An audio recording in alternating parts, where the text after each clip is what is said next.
চলি আছে শাওণ মাহ। শাওণ মাহ মানে এক পবিত্ৰ ঈশ্বৰ স্মৰণত ভৰা সময়। এয়া এক কৃতজ্ঞতাৰ মাহ। আৰাধনা কৰা হয় শিৱক। শিৱ মানে ত্যাগ, দয়া, সংযম। শাওণ মাহ মানে এই গুণবোৰ হৃদয়ত বোৱাৰ সময়।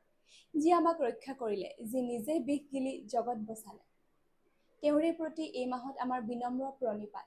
কিন্তু আপুনি জানেনে, শাওণ মাহত শিৱক কিয় ইমান ভক্তিৰে স্মৰণ কৰা হয়? এই কথা জড়িত আছে প্ৰাচীন ধৰ্মকাহিনীত। সমস্ত দেৱতাসকলে আৰু অসুৰসকলে একেলগে সমুদ্ৰ মন্থন কৰিছিল অমৃত লাভৰ আশাৰে। কিন্তু সৰ্বপ্ৰথমে ওলাল হালাহল বিষ। এই বিষ অতিকে বিষাক্ত। জগত ধ্বংস হোৱাৰ উপক্ৰম হ'ল। তেতিয়া সকলোৱে সহায় বিচাৰিলে মহাদেৱৰ ওচৰত। মহাদেৱ শিৱই কোনেও নকৰা কাম কৰিলে। তেওঁ এই বিষ গিলি পেলালে, কিন্তু তললৈ নামিবলৈ নিদিলে, গলতে থৈ দিলে। এইবাবে তেওঁক নীলকণ্ঠ নামেৰেও জনা যায়। আৰু এই ঘটনাটো ঘটিছিল শাওণ মাহতে। সেয়েহে এই সময়ত শিৱক স্মৰণ কৰা হয় কৃতজ্ঞতাৰে। এই মাহত শিৱৰ উপবাস, ধ্যান, জল অৰ্পণ কৰা হয়, যেন তেওঁৰ কণ্ঠ শীতল হয়।